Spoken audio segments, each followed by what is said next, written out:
Yang kami hormati Bapak Gubernur DKI Jakarta Insinyur Haji Joko Widodo beserta staf, kami persilakan untuk menempati ruangan tempat sedia. Yang kami hormati Bapak Gubernur DKI Jakarta Insinyur Haji Joko Widodo beserta staf, Bapak Wilson Lalime sebagai Ketua Umum Warta Warga Indonesia, Bapak Salam sejahtera buat kita bersama. Marilah kita mengucapkan puji syukur kehadirat Ilahi Robi bahwasanya kita bisa bersama-sama dengan Bapak Gubernur DKI Jakarta Bapak Joko Widodo dari wartawan Puspen TNI. Kami atas nama panitia mengucapkan terima kasih atas kehadiran Bapak Gubernur DKI bersama rombongan serta para hadirin yang telah dengan terus ikhlas menyempatkan diri menghadiri undangan kami dalam rangka ulang tahun kelima Persatuan Pewarta Warga Indonesia yang disingkat PPWI yang bekerja sama dengan Puspen TNI, yang acaranya akan diisi dengan lecture Bapak Joko Widodo. Untuk acara selanjutnya kami persilakan Bapak Cici.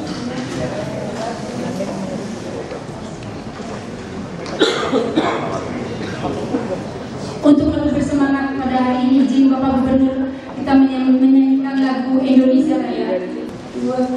Indonesia.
Untuk acara kedua, bersama sambutan.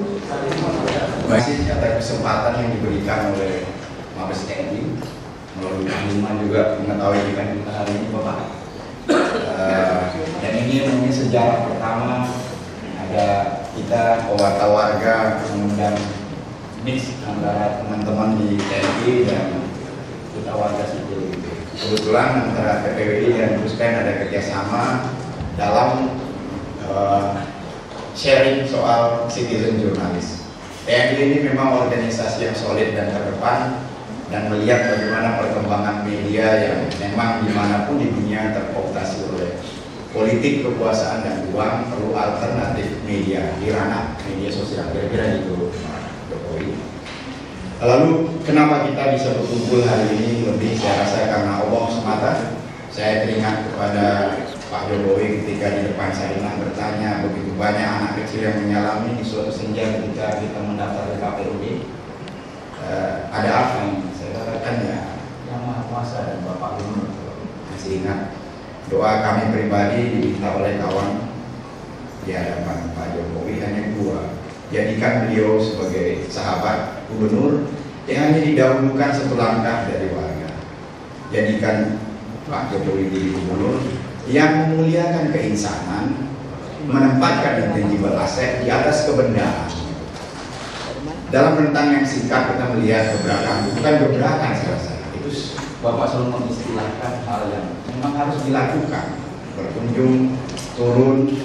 Dalam bahasa saya di tulisan, saya selalu agak unik bahasanya. Saya bilang, selagi seorang pemimpin masih mencium bau keringat rakyat, pasti akan terjadi perubahan.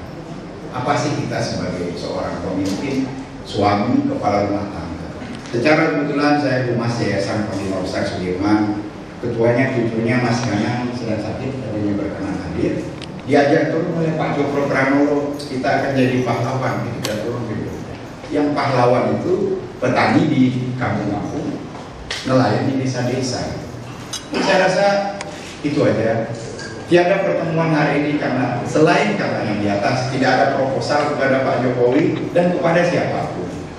Anehnya juga Panglima sementara tadinya ada acara mengundurnya juga Pak ya. Dan semua terjadi. Walaupun kita delay sedikit dan teman-teman semua sudah hadirin juga. Maka beberapa dari peserta adalah yang ikut pelatihan jurnalis warga. Dimana saya menulis kita butuh 33 Jokowi lagi. Nah, nanti beliau akan tutup karena kok disebut-sebut ada nama-nama di sini perlu 30 kali. Itu aja. Bapak Gubernur yang saya hormati, Bapak Kapolda, pergerakan masyarakat itulah yang akan membawa perubahan yang sesungguhnya. Oleh karena itu maka kita mengajak seluruh warga masyarakat untuk melibatkan diri dalam dunia komunikasi dan media massa dalam kerangka untuk menyampaikan apa sebenarnya publik. Dan beberapa waktu yang lalu kita melihat hasil paling tidak dengan gerakan rakyat Jakarta untuk menunjukkan aspirasi mereka telah terwujud pada beberapa waktu lalu dengan kepemimpinan Bapak Insinyur Haji Joko Widodo. Saya kira lebih banyak hal yang bisa kita lakukan kalau kita bekerja bersama-sama. Dan kepada para Kapolda, kami berterima kasih atas kesempatan yang sudah diberikan untuk menggunakan ruang ini. Dan tentunya kepada Bapak Gubernur DKI Jakarta, kami dengan dari PPW sangat-sangat berterima kasih yang tidak terhingga sudah kesempatan hadir dan berbagi pengetahuan dan ilmu kepada kita semua. Terima kasih itu saja dan wabillahi taufiq wal hidayah. Assalamualaikum warahmatullahi wabarakatuh. Berhubung Bapak Wakapuspen memang akan meninggalkan tempat, beliau kita beri kesempatan pertama Pak. Hormati Bapak Gubernur DKI Bapak Joko Widodo dan Ketua PPWI Persatuan Pewarta Warga Indonesia beserta pengurus dan segenap anggota sekalian dan segenap hadirin yang kami hormati. Pertama-tama marilah kita mengucapkan puji syukur kehadirat Tuhan yang Maha Esa atas rahmat dan ridhonya kita bisa berkumpul di sini untuk merayakan hari ulang tahun PPWI ke-5. Tentu kami segenap warga Puspen TNI pinjam aura di sini bahwa kami kerjasama dengan PPWI sudah cukup lama Pak. Sebelumnya waktu kami menyelenggarakan penangkaran yang siber jurnalisme, kekurangan tenaga pengajar atau narasumber sehingga kami pakai PPWI. Selamat hari ulang tahun yang ke-5. Dan pada ulang tahun ke-5 ini PPWI mengambil ceramah gereja.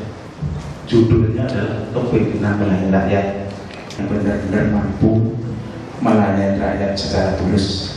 Meskipun kami menyadari bahwa seorang pemimpin yang benar-benar mampu melayani rakyat secara tulus tidak akan dilaksanakan kalau tidak didasari oleh budi pekerti yang luhur. Kita hanya bagaimana rakyat, padahal di Inggris sana bilang rakyat, Inggris raya, Jepang raya, Amerika adalah bangsa yang hebat. Ini bicara bangsanya. Tapi kita bangsa bagaimana rakyat kita supaya bodoh. Kalau saya tua belum tahu, raja itu istrinya 9, 10, bukan jadi kapan sebaik tahajudnya. Kemudian rakyat sangat penting sekali dan kehadiran Bapak Jokowi kiranya bisa menjadi selamat bagi kita semuanya. Untuk yang kami beli, kami harus terbang seluruh jam 3.45 sehingga takut macet, sehingga mohon maaf, 1000 maaf. Kami sudah kepengen sekali Pak, tapi karena ada tugas yang kami harus dulu. Mohon maaf. Sekali lagi kami akhiri sambutan kami wabillahi taufiq wal hidayah. Wassalamualaikum warahmatullahi wabarakatuh.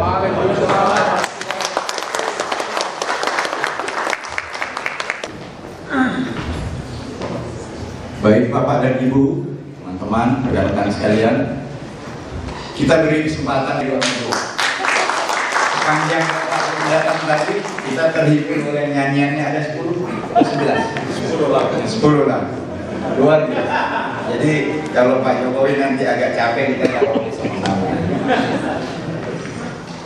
Sosok muda dari Papua yang saya juga kenal, rendah hati, sama dengan sosok di kanan saya. Silakan.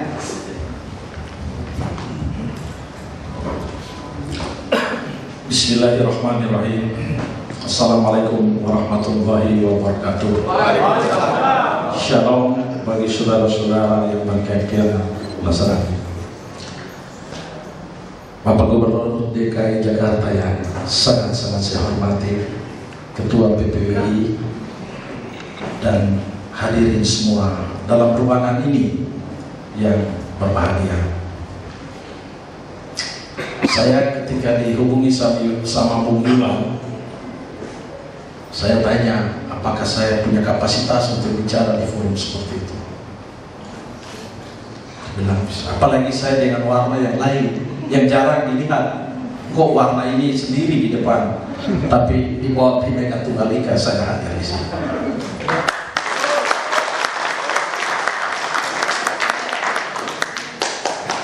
Pertanyaan berikut adalah, kenapa kita merdeka tahun 67 tahun baru kita bicara soal kepemimpinan yang merakyat? Itu yang harus siang ini kita akan menjawab.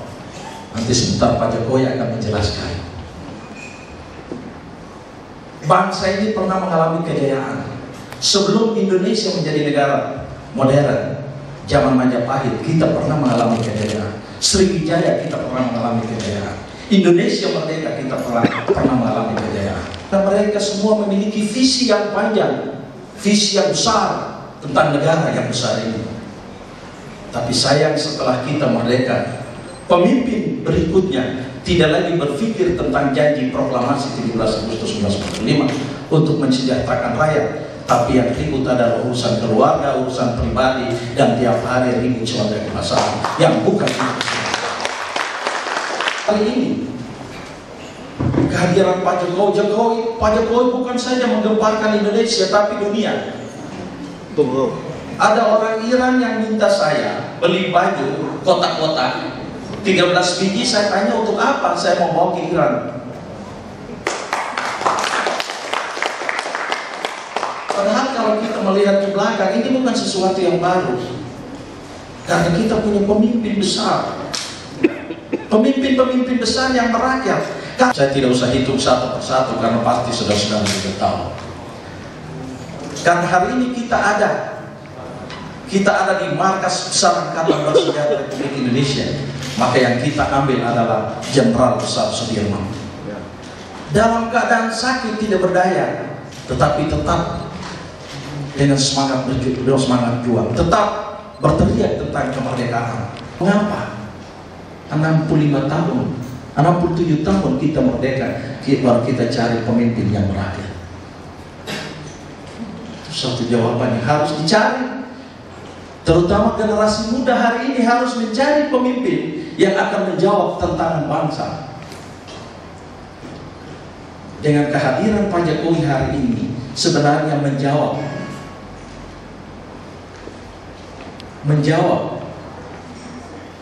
kesedihan rakyat, menjawab kebutuhan rakyat tentang pemimpin yang merakyat itu. Banyak pemimpin besar, orang hebat-hebat di Jakarta tiap hari di televisi. Tapi kenapa tidak bisa dipercayakan oleh rakyat DKI Jakarta untuk memimpin Jakarta? Pak Jokowi dari Solo, kota kecil di Solo. Wakilnya dari Bangka Belitung, juga kota kecil. Tapi kenapa mereka dipercayakan untuk pimpin Jakarta? Karena rakyat sudah bosan, sudah jenuh dengan tokoh-tokoh besar yang hanya besar di televisi tapi tidak pernah mencium keringat rakyat menurut Bung Iwan tadi.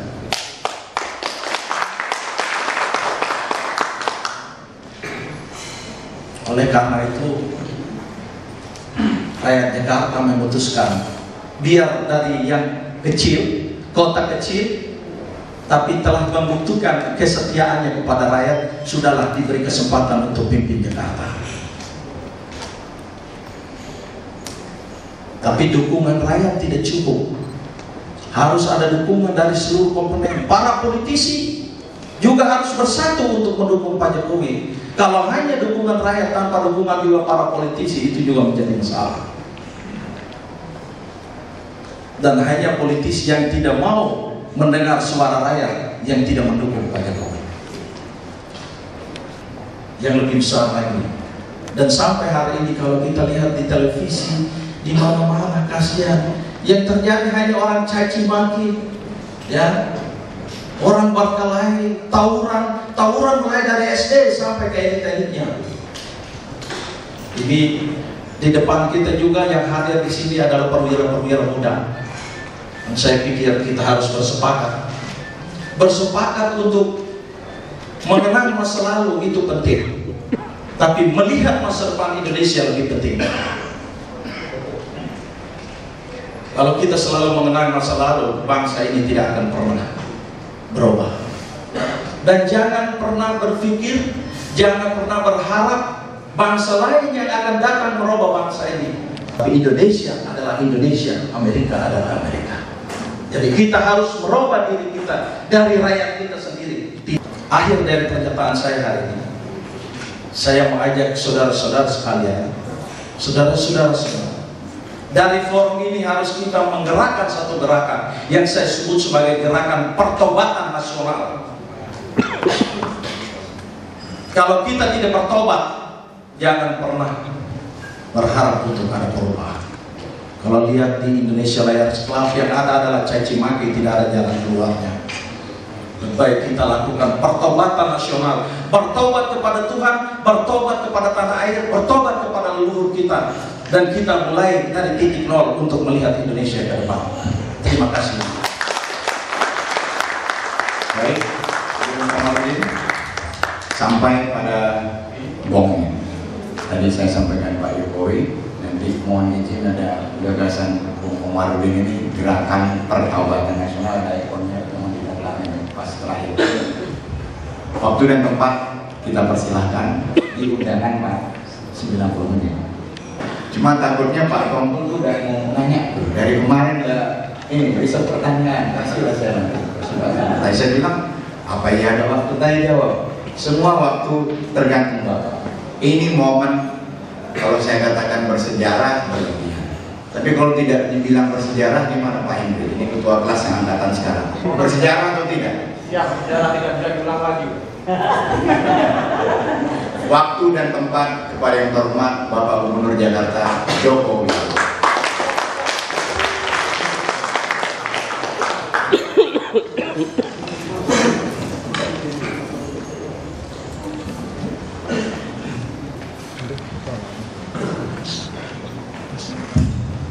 Bismillahirrahmanirrahim.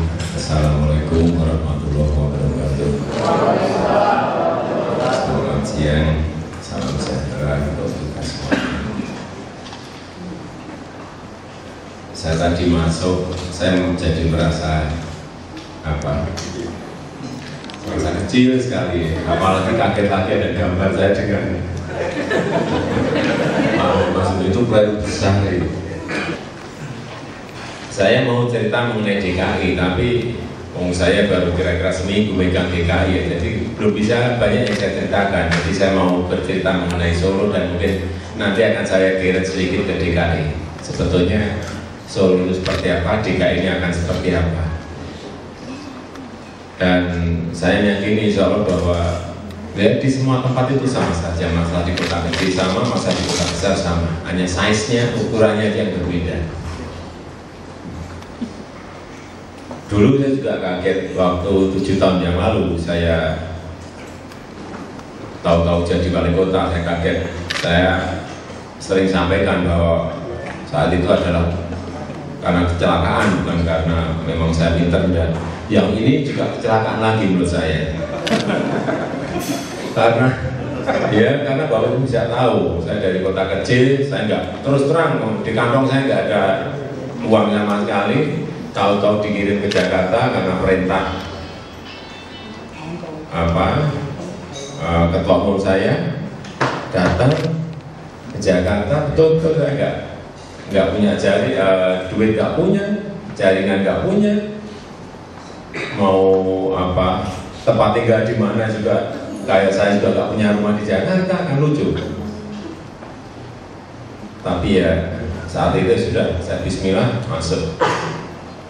Ya sama seperti waktu 7 tahun yang lalu jadi wali kota juga sama.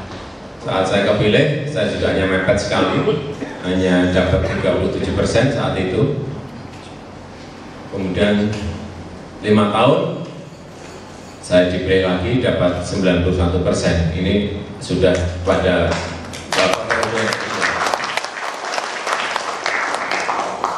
tapi lucu juga itu karena kan waktu itu saya kan dari dunia usaha ekspor kemudian masuk ke balai kota, juga banyak hal yang saya nggak ngerti gitu. Jadi saya dilantik saat itu hari Jumat dilantik, saya kan udah Sabtu sama Minggunya kan libur. Saya masuk saat itu, masuk di balai kota pagi jam 7 saya masuk. Langsung dari protokol, Pak, dulu Pak Wali nanti Bapak jadi inspektur upacara. Padahal saya 23 tahun nggak pernah upacara, nggak pernah.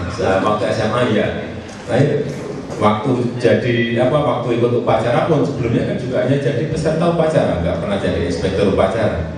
23 tahun nggak pernah ikut upacara, sebelumnya juga hanya jadi peserta upacara. Tahu-tahu masuk pagi-pagi jam 7 langsung Bapak jadi inspektur upacara. Waduh, saya sebetulnya saya perlihatkan di dalam wajah, tapi saya waduh dalam hati kan.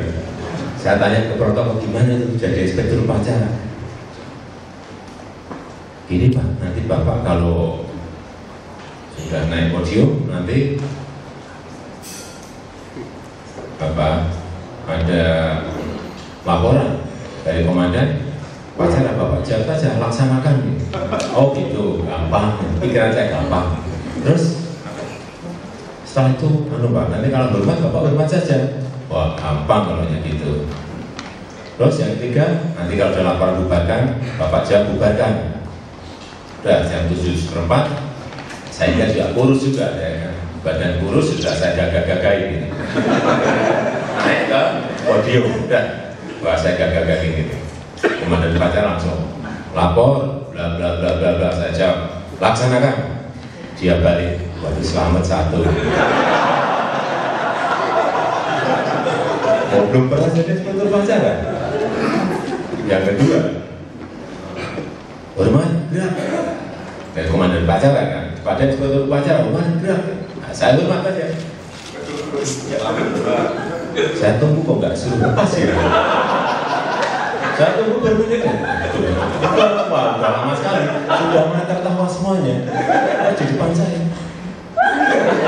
Baru bener saya gini, tapi tertawa semuanya, besoknya masuk koran.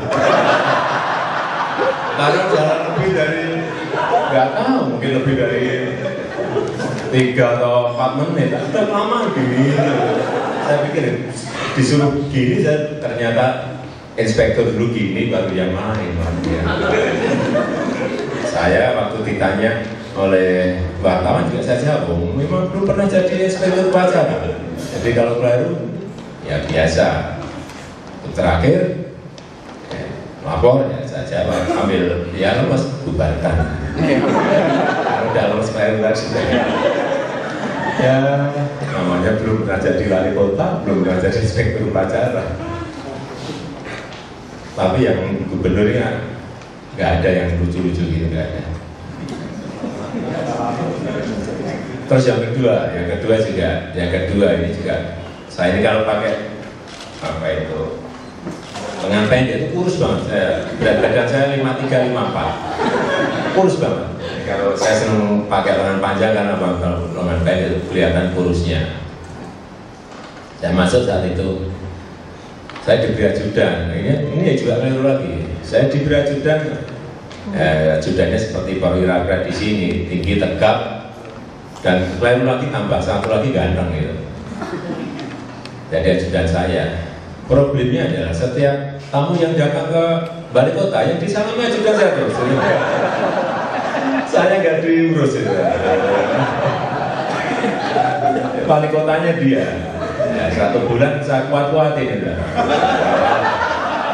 Saya sampai senyum-senyum bukan apa-apa. 2 bulan mulai gak kuat saya. 3 bulan betul-betul gak kuat, sudah langsung saya ganti yang lebih jelek dari saya. Juga sama, dan sekarang ya seperti ini ke masyarakat juga.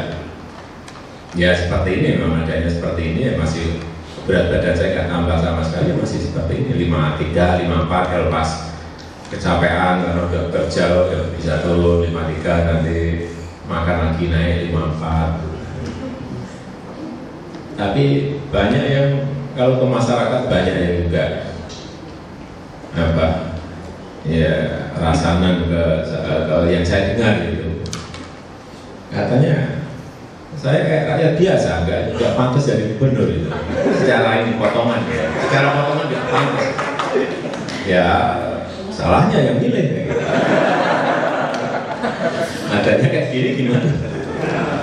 Nah sudah terima saja DKI. Gubernurnya kayak gini.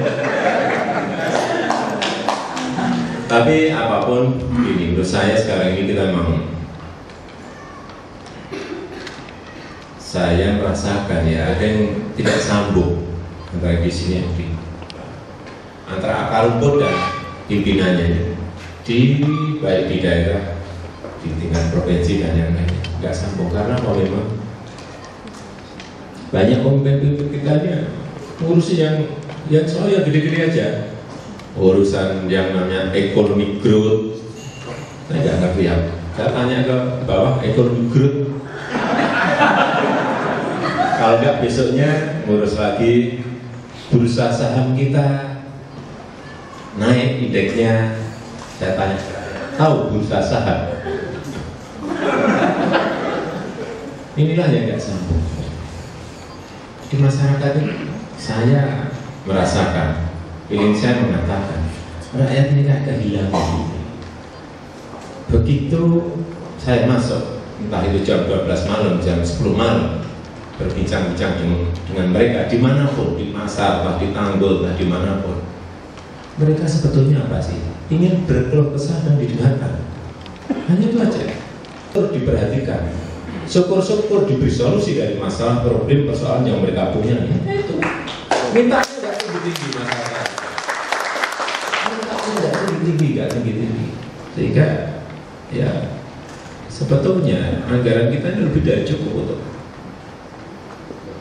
kita masukkan ke sana kalau ada komitmen bagaimana anggaran itu berpihak pada yang di bawah. Kalau tidak ya gap kita antara yang kaya dan yang miskin akan semakin seperti ini. Bapak Ibu bisa merasakan, bisa melihat yang di Bukit Duri, yang di Tanah Tinggi, yang di Tamboran, Cakung, Cincin, bisa lihat. Tolong dirasakan sekali-sekali. Pergi ke Tamrin atau Sudirman ke Kuningan, dari situ aja naik yang lantai 30 naik ke lantai 50 udahlah naik lift di situ, kemudian keluar. Bapak jangan langsung tutup mata langsung masuk ke Tambora, langsung masuk ke Bukit Tinggi, Tanah Tinggi, Bukit Duri, langsung masuk ke sana aja. Bapak buka lagi. Kalau Bapak punya hati, Bapak Ibu punya hati, Bapak akan nangis. Bapak akan nangis, Bapak Ibu akan nangis, karena betul-betul gapnya sangat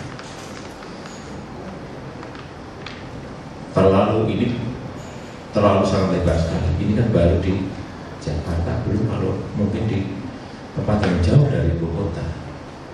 Inilah yang ingin kita mulai, kita kerjakan, kita reorientasi tak balikkan bahwa yang ingin kita kerjakan adalah wilayah-wilayah seperti itu. Jadi kalau saya sampaikan pembangunan kota yang dimulai dari kampung yang umum, ya itulah nanti yang ingin kita mulai. Bagaimana yang dibangun itu tidak hanya di senternya kota, di Sudirman itu nanti dari tempat musbat. Tapi kita memang baru ini kan, saya ini kan baru proses sebetulnya mencari prototipe yang betul, karena setiap tempat itu berbeda-beda kasusnya. Mana ini yang benar pakai, misalnya pakai cara ini, yang ini pakai jurus ini, yang di sini pakai cara yang berbeda-beda. Tapi yang ini masih, saya juga baru berapa? 10 hari. Jangan dituntut yang tinggi-tinggi lah. Minta, kan dia banyak minta. Ini mana Pak realisasi ya? Baru sehari 2 hari sudah dituntut-tuntut seperti itu. Tapi saya juga ingin juga secepatnya merealisasikan apa yang telah kami sampaikan. Ya tunggulah, ini barang seminggu 2 minggu akan segera saya sampaikan dengan sistem yang sudah terencana dan sudah bagus. Kartunya tidak cantik lah, nanti kalau tunjuk-tunjukin juga gak kalah dengan kartu kreditnya masih bagus kartunya. Karena ini kartu saya di Solo nggak baik, tapi sistemnya jalan juga. Saya ingin cerita Solo nanti saya bukan. Ini waktu saya dulu masuk di Balai Kota 7 tahun yang lalu, ini tempat pelayanan KTP kita seperti ini. Pakai kursinya juga itu. Saya jadi Wali Kota, kursinya masih itu lagi. Enggak ngerti anggaran selama 20 tahun itu dipakai untuk apa. Dan di Jakarta sana, saya kemarin waktu cek pagi-pagi jam 7:30 ke kelurahan, tempatnya kayak gini persis ya. Ya. TP itu juga nakal itu. Ini orang muji aja juga ternyata kamera. Aduh. Saya pergi ke tempat kelurahan yang lain juga mendapatkan artinya sisi pelayanan kita pada masyarakat memang harus dibenahi kota. Tidak hanya di Jakarta, saya pergi seluruh negara ini harus rakyat berada pada posisi harus dilayani, bukan seperti yang sekarang mulai. Hingga waktu itu terus saya ubah menjadi seperti ini. Apa?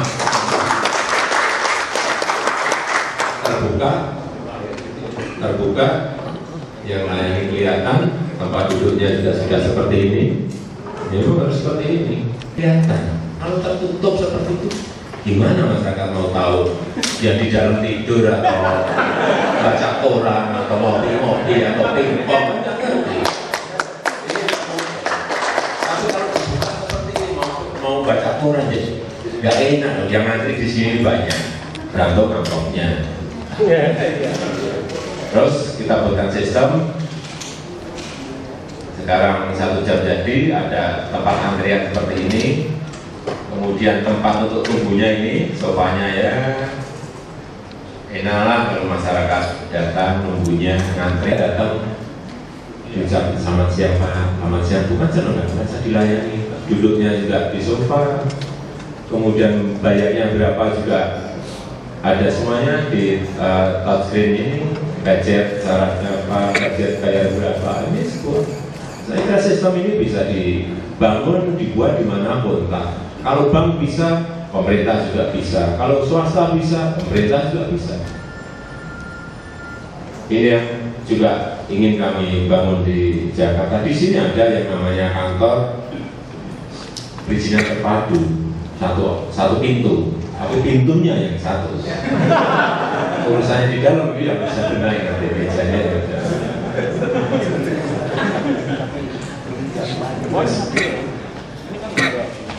Nah ini yang tadi saya ceritain yang ditunggu-tunggu oleh warga DKI. Ini yang kita buat di sana namanya ini pemeliharaan kesehatan masyarakat Solo. Kartunya seperti ini, karena enggak kartunya kartu pakai kertas dan di plastik lah. Tapi yang di sini nanti ada kita buat kartu khusus, ada chipnya, bisa dipakai untuk ATM. Kalau yang kesehatan misalnya dipakai orang lain, nggak bisa digesek dan langsung dari pembayarannya langsung bisa nanti terkoneksi dengan dinas keuangan, sehingga ini uang tidak dari tangan ke tangan, tapi dari layar ke layar, sehingga sana. Sistem ini yang juga kita siapkan nanti insya Allah mungkin pas dari pahlawan mau kita launching. Keburu lah udah nanti pas hari pahlawan, nanti mau kita launching itu jadi nggak tahu berapa ribu nanti yang di rumah sakit negeri maupun swasta sudah kerjasama dengan 88 rumah sakit. Jadi tidak usah kayak sekarang kan masih ngurus apa itu SKTM. Ada kalangan miskinnya tidak mau saya. Jakarta sehat jelas. Kalau misalnya yang kaya pun mau minta kartu kita beri, kalau nggak malu. Ya, silakan. Karena nanti di rumah sakit pastikan. Kalau mau pastikan, silakan minta. Ya itu yang ditunggu masyarakat, karena masyarakat juga Bapak Ibu bisa bayangin masyarakat dalam sebuah keluarga yang tidak punya, sakit, kemudian harus ke rumah sakit. Saya bisa ngomong ayat tiap hari dengan mereka. Saya ngerti betul, yang anak sakit sudah bisa semuanya bisa. Tidak meskipun uangnya di dalam lebih yang kita berikan lebih banyak, pengaturannya akan kita atur. Yang pasar atau PKL ini di DKI ini juga sama. Saya kemarin muter-muter ke beberapa pasar, ke kawasan-kawasan PKL juga seperti ini. Ini yang kekeliruan, tapi belum saya kumpulkan satwa saya di DKI.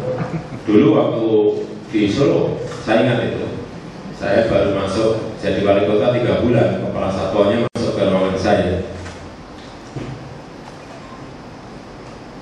Dan kepala satuannya sama di mana tinggi besar pakai kumis serba. Masuk ke ruangan saya, Pak, kami minta dibelikan tambahan bendungan 600, terus sama tamennya 600, terus saya terus jadi nggak rasa gitu, terus sama tambah pistol 4.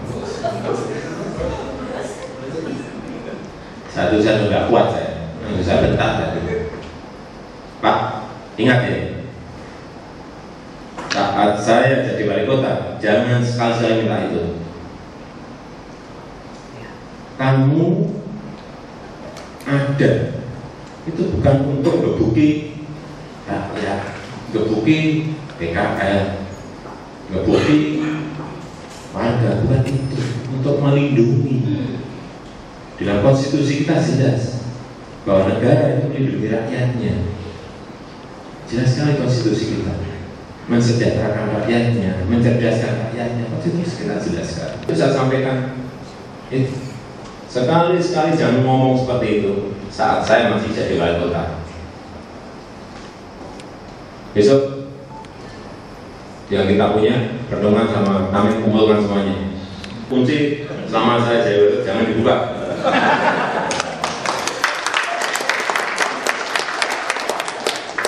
Biar di DKI itu bisa kumpulkan. Jadi seperti inilah masih. Ini pedagang memang dipukuli seperti ini dari mana? Persuasif aja bisa, persuasif bisa. Pendekatan persuasif yang bisa dilakukan. Kenapa harus cara seperti ini? Karena pemimpinnya tidak mengajarkan. Ini kepala satpol PP saya yang dulu. Ini pas gak Pak? Kalau Pak pas pakai kumis Pak. Serem ini. Saya melihat sendiri serem. Saya wali kota yang lihat komandan satpol ini serem juga. Tapi terus saya ganti dengan yang wanita. Ini terus. Ini saya ganti yang wanita satpolnya ini. Nah ini kepala satpol saya ini.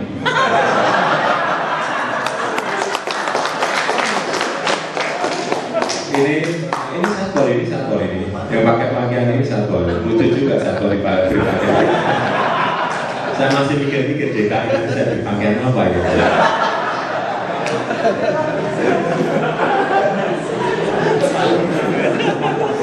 Di tengah kota, jalan semuanya dipakai mereka untuk berjualan.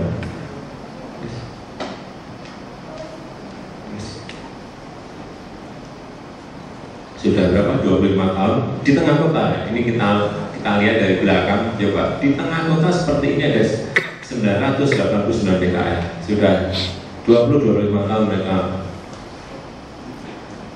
itu berusaha di situ. Setiap wali kota mau memindahkan, ancamannya bakar wali kota. Pak Direkod. Sehingga saya jadi wali kota langsung saat itu saya undang makan siang di di rumah dinas saya. Ini hari pertama saya udah makan siang. Setelah makan siang saya suruh pulang. Pak, nggak ada ngomong, nggak ada. Datang pulang. 3 hari berikut ini saya udah makan malam. Setelah makan malam saya suruh pulang lagi. Masa nggak ada ngomong? Nggak ada ngomong. Saya yang undang Bapak Ibu semuanya makan siang dan makan malam. Pulang 2 kali pulang. Terus berproses. Ini sudah kira-kira yang ke-30 ini. Lalu kita mulai berbicara pelan-pelan mengenai kepindahan seperti apa dan seperti apa. Dan akhirnya ini yang terakhir, ini yang ke-54. Nah ini saya kumpulkan semuanya 989 PKL. Berapa sih ya? Apa sih yang mereka butuhkan? Apa sih yang mereka inginkan? Kita ngerti semuanya. Meskipun tidak 100% kita berikan, mungkin hanya 70% lah yang diinginkan yang diberikan. Tapi paling tidak mereka sudah merasa diwoke, diajak berbicara. Waktu kita menyampaikan Bapak Ibu saya pindah, udah mereka akhirnya. Kita harus 54 kali pertemuan, yaitu karena belum bisa dipercaya. Ini mereka pindahnya, saya nyiapin 40 truk saat itu, bongkar sendiri, pindah semuanya. Pindahnya dari tempat yang lama ke tempat yang baru. Saya kira dengan prajurit keraton seperti ini.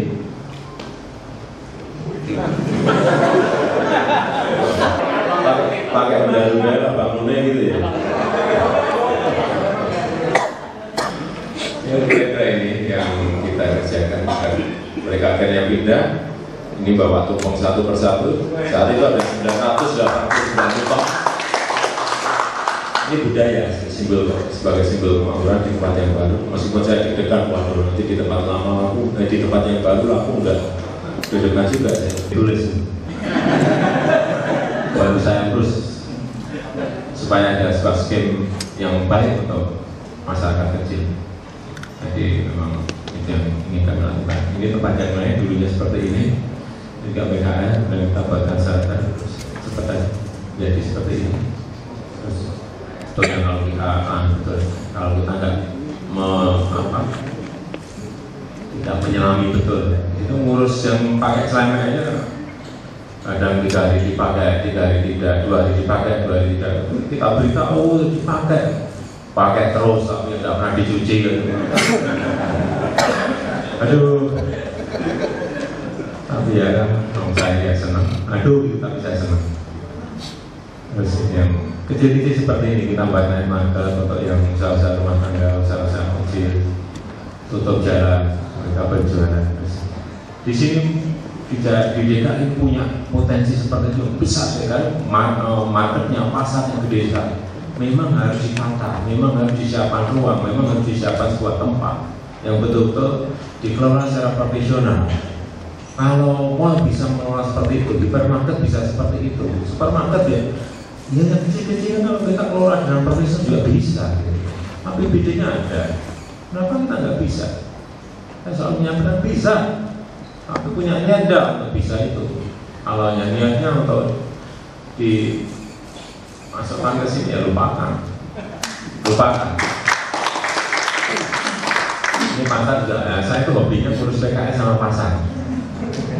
Yang pasar kami di sana dari 37 pasar, kalau kita bangun saya tinggal kemarin 17 pasar. Dulunya seperti ini, baik saya kumuh sekarang menjadi seperti ini. Sebuah pasar dibangun di situ ada pedagang 2 lantai, sudah. Yang 2 lantai itu developer suruh gratisin, gratis. Dia jualan dapat untung dari yang ini. Ini di lantai berapa terserah lah, lantai 100 ya terserah, berarti ya 98 silakan. Jual kerjasama dengan PD Pasar Jaya, tapi yang namanya jangan dibebani dong. Menurut saya logikanya nggak masuk, nggak masuk logika seperti itu. Dan saya pengen logika nalar saya sehat, saya nggak mau terkena arus nggak sehat.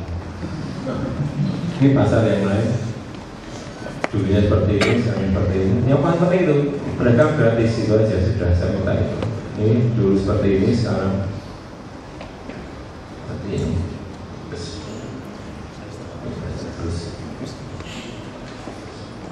siapa yang mau datang kalau pasarnya becek, bau, nggak ada tempat parkir seperti ini?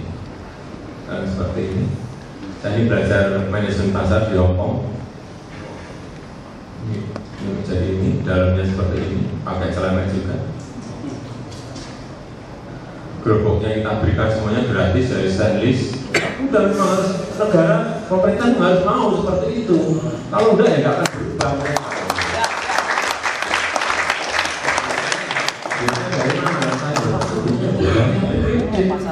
Dari mana lagi, masa dari kantongan saya? Ya betul, ya sudah. Ini itu yang bisa saya sampaikan pada kesempatan yang baik ini. Kalau gambarnya masih lama sekali, terima kasih. Wassalamualaikum warahmatullahi wabarakatuh. Baik, Bapak dan Ibu. Assalamualaikum warahmatullahi wabarakatuh. Salam sejahtera. Tapi sorry nih, kenapa yang Sumatera Utara semua yang nanya? Si Tongkul Tarigan. Terima kasih. Selamat siang, selamat sore. Saya beserta pengenalan teknik wawancara, dan menurut saya adalah Bapak Kementerian. Setelah Bapak menjelaskan tadi, saya beserta Pak. Tadi Bapak menjelaskan bahwa Bapak pernah sidak ke kelurahan, sidak inspeksi mendadak. Kemudian Bapak tanyakan beberapa pertanyaan dan jawaban itu tidak sesuai dengan keinginan Bapak. Bapak ketika membangun Solo, mungkin hal itu berbeda di Solo dengan aparatur. Bagaimana sikap Bapak terhadap aparatur yang melanggar, yang tidak disiplin itu? Apakah Bapak ganti atau Bapak bina? Kalau dibina, dibinanya di mana? Karena dulu zaman Pak Soeharto, pelayanan prima sudah digebu-gebukan di Indonesia. Pelayanan prima. Namun saat ini pelayanan prima itu seperti apa yang Bapak sampaikan tadi sudah menurun di Jakarta. Demikian pertanyaan saya, Pak. Apakah Bapak tegur? Apakah Bapak ganti? Kalau diperbaiki di mana dan berapa lama? Terima kasih. Assalamualaikum warahmatullahi wabarakatuh. Tema kita kemudian mengadakan. Kami pribadi sebagai Raja Jadi merasa bangga kalau memang Bang Sudirman dapat menjadi ilham untuk menjadi dasar kepemimpinan di dari. Karena kita tahu bahwa karena dulu itu dia langsung turun ke pasukannya, langsung memimpin untuk masyarakat perjuangan. Yang ingin kami tanyakan kepada Pak Gubernur, karena kami melihat ekspektasi rakyat atau masyarakat di Jakarta ini kepada Bapak untuk membuat perubahan yang signifikan untuk kota. Mungkin ada beberapa yang keraguan karena memang kota Solo yang mungkin yang kota ini dia mungkin cukup berbeda dengan DKI Jakarta dengan banyak persoalannya. Mungkin Bapak bisa memberikan semacam kajian ataupun program sasaran jangka pendek di tahun anggaran 2012 ini. Karena dengan sisa sumber daya yang ada, mungkin program apa yang Bapak utamakan? Karena permasalahan itu dibalik dari transportasi, pendidikan, kesehatan, kriminal, segala macam. Tadi pagi baru saya kumpulkan dari seluruh lurah dan camat. Saya sampaikan saya di forum ini tidak ingin marah. Enggak, meskipun saya tahu kemarin saya cek ada yang benar semuanya. Tapi setelah keluar dari ruangan ini, saya minta semuanya harus on semuanya. Saya sampaikan seperti itu.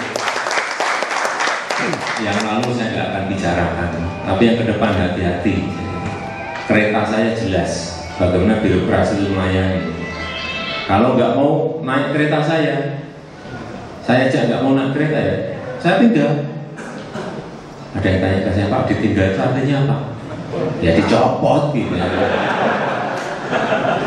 Ditinggal kereta kalau ditanya, tinggalnya dicopot. Sudah. Artinya saya nggak pernah. Saya ngerti ini yang kemarin sudah lah. Yang penting saya ngerti bagaimana sih ngurus KTP dari satu meja ke meja yang lain, dan ngurus EMP dari satu meja ke meja. Urut-urutnya saya ngerti. Di puskesmas juga sama. Pertama datang, lalu puskesmas bagus, saya lihat, saya ke sana jam 7:30, masyarakat sudah antri, sudah ada yang dilayani. 2 puskesmas saya cek bagus, tapi nggak tahu bagusnya karena sehari sebelumnya saya sudah ngamuk-ngamuk di kelurahan sama kecamatan itu, atau karena memang sudah bagus sebelumnya. Moga-moga sudah bagus dari sebelumnya. Jadi memang saya seperti itu, tadi sudah saya sampaikan itu. Jadi ini loh sebetulnya yang kita inginkan. Saya berikan gambar-gambar, saya nggak ngomong banyak, tadi hanya ngomong nggak ada 7 menit. Ini loh yang benar cara melayani. Ruangannya tidak tertutup seperti ini. Bagaimana mengucapkan selamat pagi, selamat siang pada masyarakat kalau datang. Saya tanya, sanggup nggak Pak Lurah, Pak Camat? Ada 300 orang. Sanggup. Semuanya ngomong sanggup, keras banget bahasa saya.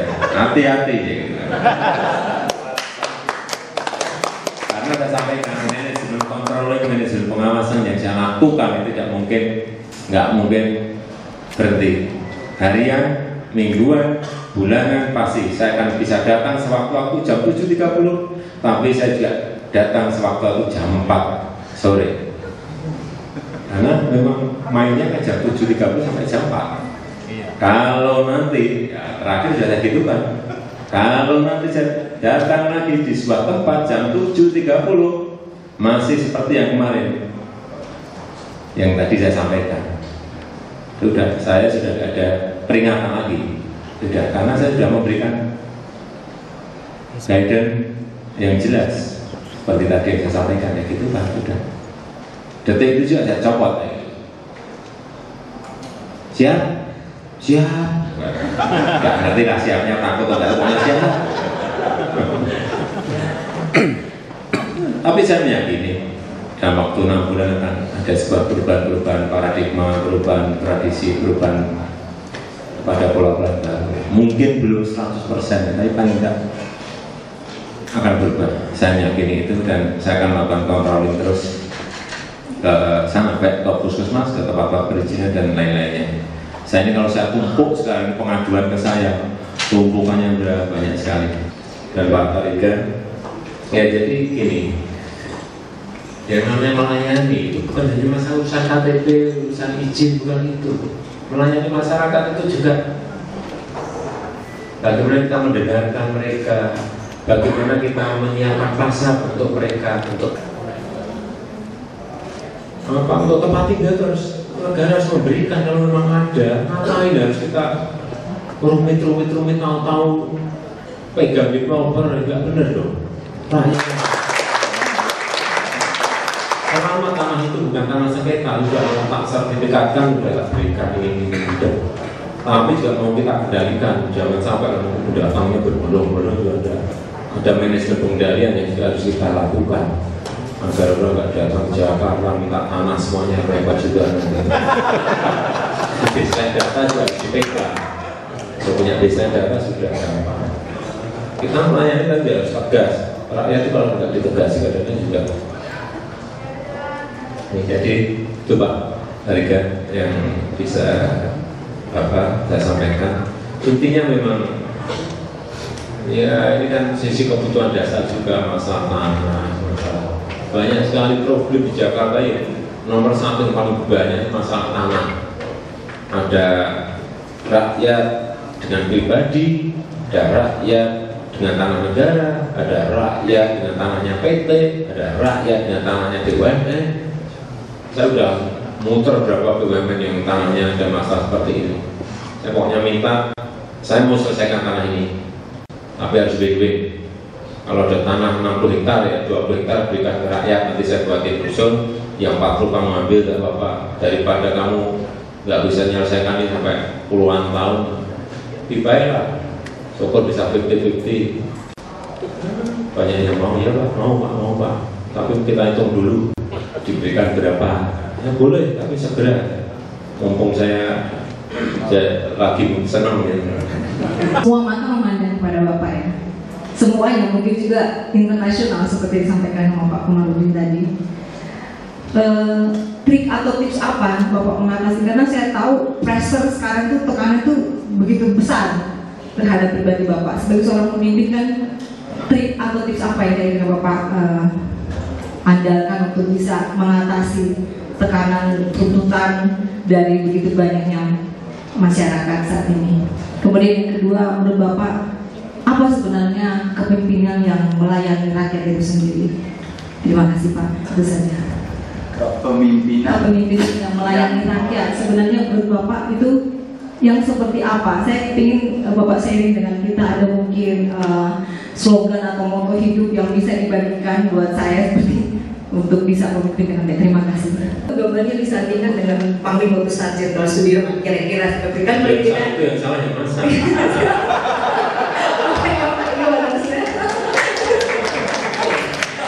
Enggak, saya gini, saya itu bekerja nggak ada beban. Ada tak pressure politik, ada tekanan politik, ada tekanan yang lain. Saya nggak ada beban apa-apa. Saya nggak jadi gubernur juga nggak apa-apa. Ngapain saya terus-terus? Iya, saya enak-enak saja. Beda kalau saya punya keinginan sesuatu atau beban sesuatu, nggak ada. Nah kalau yang menuntut masyarakat, Pak ini baru yang saya terus. Tuntutan masyarakat sekarang kan, ekspektasi masyarakat juga tinggi sekali. Ingin apa? Di mobil ada dua kecil gaji yang saya makan. Bukan karena tekanan, tegangan itu enggak. Terus saya kurus juga karena tertekan, enggak. Kalau saya gemuk mungkin, oh itu tertekan malah. Ya, seperti ini dari dulu. Jadi nggak ada tekanan-tekanan seperti itu. Yang terakhir kepemimpinan yang lain apa ya? Mungkin yang pertama mau turun ke bawah, tidak hanya turun saja, tapi juga mau mendengar keluhan, problem, persoalan, masalah yang ada di akar rumput, mau mendengar, kemudian bisa mewujudkan apa yang menjadi keinginan dan kebutuhan yang ada di bawah tadi. Dan itu aja, simpel itu aja, nggak usah tinggi-tinggi apa sih. Saya juga nggak ingin kata-kata yang tinggi-tinggi yang sulit kita kerjakan. Saya pengennya yang menurut sederhana lah, tapi segera bisa dikonkretkan, segera menjadi sebuah perwujudan dari keinginan dan kebutuhan yang ada di masyarakat. Nggak usah terlalu tinggi-tinggi Bu Jiko, saya itu aja. Mohon maaf apabila tadi yang saya sampaikan ada hal yang kurang berkenan di hati bulan Bapak sekalian. Terima kasih. Perlu saya introduce atau Anda sendiri? Tidak usah, tapi tokoh muda dari Papua. Lalu ada sedikit mungkin Mas Kris, kita pegang berdua, kita waktu keberangkatan baru Pak Jumarin, sorry Bang Komarudin, jangan ke depan. Ya udah. Ngadapnya kurang begini, ke kanan. Oke. Ya udah. Pak boleh di atas lah, kan di atas menuju bintang. Ini penol juga. Menuju bintang.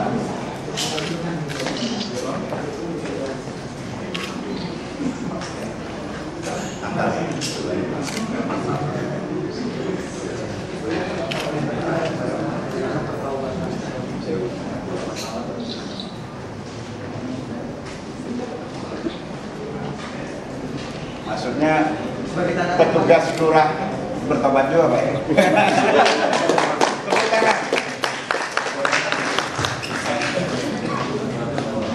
terakhir ada satu penulis buku novel, Pak. Jadi ucapan terima kasih dulu ya dari kita PPWI. Pak, harus sini Pak. Pak, nengok kamera Pak. Oke.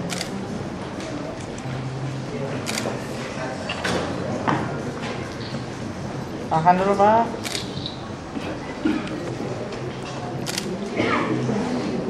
Nah ini ada sok tahu dari anggota kami bikin novel Jokowi Tukang Kayu dari Blitar.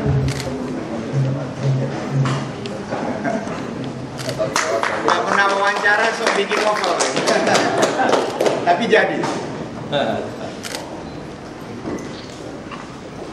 Oh, sini Bang. Hidup Oh, sini Bang. Kita akhiri. Baik, Bapak dan Ibu, kita akhiri dengan cara yang sangat tidak formal begini. Lebih dan kurang kami mohon maaf. Billahi taufiq wal hidayah. Oh iya, ada permintaan lagu Padamu Negeri Pak Jokowi. Mungkin berhenti sebentar. Siap lagu Padamu Negeri Bu? Boleh Pak.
Absen sidak. Ya, jangan terus-menerus disidain, nanti bosen nanti. Pak, betul Pak. Jangan bisa dihitung. Pak, kartu pintar dan kartu sehat akan dikeluarkan pada 10 November datang, Pak. Rencananya seperti itu. Persiapannya sejauh progresnya sejauh mana Pak? Sudah, tinggal tunggu waktu yang baik. Jadi kapan itu pastinya Pak? Kapan pastinya? Itu sudah disampaikan tanggal 10 November. Insya Allah pas Hari Pahlawan. Oh, ada jumlahnya tertentu Pak? Kenapa Hari Pahlawan? Kenapa tanggal Hari Pahlawan? Loh, iya, semangatnya dong. Semangatnya, spiritnya kan dari situ. Masa mau di launching apa? Hari Ibu atau hari Kliwon? Makan sebelumnya. Pak Jokowi besok mau motong korban di mana? Hah? Besok di Balai Kota. Ada acara khusus begitu nanti di Enggak, ada kita beberapa tempat camping di beberapa kampung. Jalan juga berarti Pak besok dari Balai Kota langsung jalan ke pasar-pasar juga Pak. Jalan besok berarti. Apa? Setelah dari motong korban di Balai Kota langsung jalan. Ya, nanti mungkin ke 1, 2, 3, 4, 5 kampung. Nah. Sholat di Balai Kota juga ya Pak ya? Sholat di Balai Kota juga? Nah, di Balai Kota.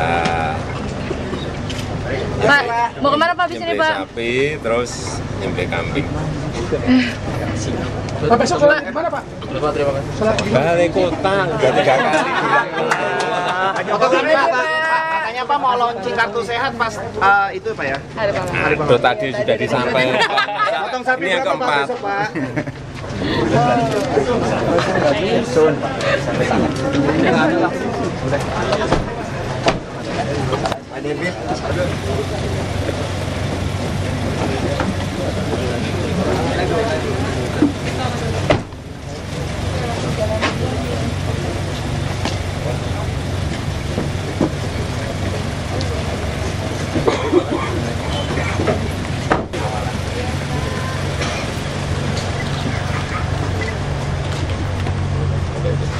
Oke Pak.